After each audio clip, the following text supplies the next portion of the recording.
Hola, soy vuestro paisano Manolo Parodi, soy historiador y como sabrán quienes siguen esta pequeña serie de podcast, estamos acercándonos a los hechos revolucionarios de la década de 1820 que tuvieron en Puerto Real, en el Trocadero, más exactamente, un punto de inflexión muy relevante en el contexto de la historia democrática y la historia constitucional de Europa. Hemos hablado de los hechos del Trocadero, de los cuales conmemoramos el bicentenario en este año 1823, cuando un ejército invasor francés enviado por la Santa Alianza, esa conjunción de varios países, entre ellos Francia, Prusia, Rusia y Austria, defensores del absolutismo. Este ejército, fue enviado por la Santa Alianza a restituir a Fernando VII sus poderes absolutos, y hemos venido contemplando cómo estos hechos de 1823 y del Trocadero tienen que ver con la situación general en Europa, la lucha entre el antiguo régimen, el mundo absolutista, y las nuevas tendencias democráticas, constitucionalistas, con ese gobierno del trienio liberal en España que sería definitivamente derrotado y derrocado por las fuerzas reaccionarias europeas, precisamente en 1823, precisamente en la bahía de Cádiz, precisamente en el Trocadero, en el pago portoraleño de la isla del Trocadero, la Matagorda y el Bajo de la Cabezuela. Hemos considerado en anteriores podcasts la situación en países como Portugal, como el Reino de las Dos Sicilias, el sur de Italia,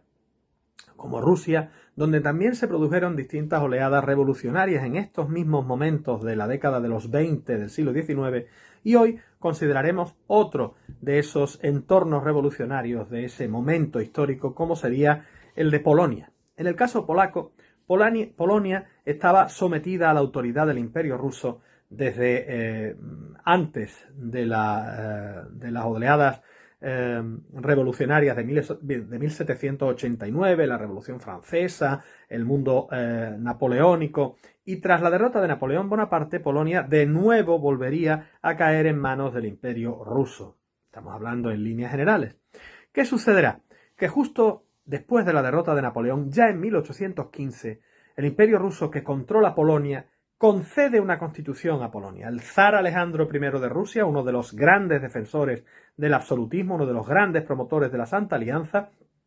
zar de Rusia y que es quien controla Polonia, va a conceder una constitución, fijémonos bien, a Polonia. Pero claro, una constitución que no ha sido generada desde el propio pueblo polaco, que no va a ser del todo bien aceptada por los polacos y que además limita enormemente una soberanía nacional polaca, por otra parte prácticamente inexistente, puesto que Polonia está sometida al gobierno ruso.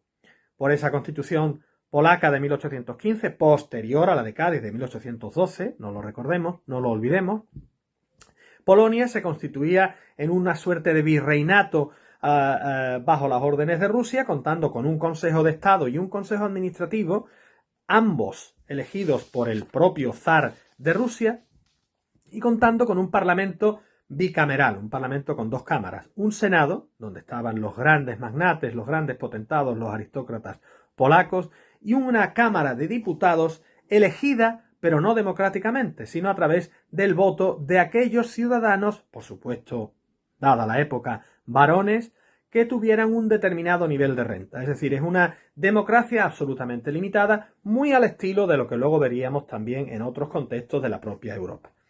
Esta situación permitía a los polacos contar con un ejército propio, con libertad de imprenta, cierta libertad de imprenta, y con, muy importante también, igualdad jurídica y religiosa entre rusos y polacos que vivieran en la propia Polonia. Se equiparaban los derechos de los rusos a los derechos de los polacos, tanto desde el punto de vista legal, jurídico, como desde el punto de vista religioso, con Rusia mayoritariamente ortodoxa y Polonia mayoritariamente de confesión católica. Esa situación inestable, más todas las luchas de poder dentro del seno de la aristocracia polaca y contra el dominio ruso, estallaría finalmente en 1825. A la muerte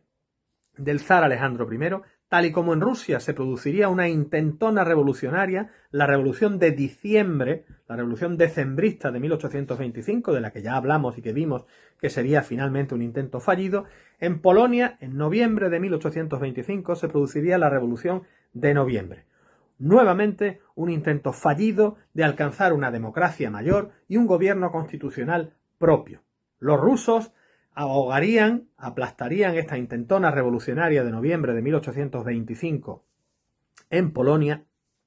y la situación quedaría en un equilibrio inestable hasta que en 1830 Polonia volvería a rebelarse contra Rusia para nuevamente ser aplastada esta intentona democrática constitucional polaca en 1830, tal y como lo fuera en 1825, por el ejército ruso.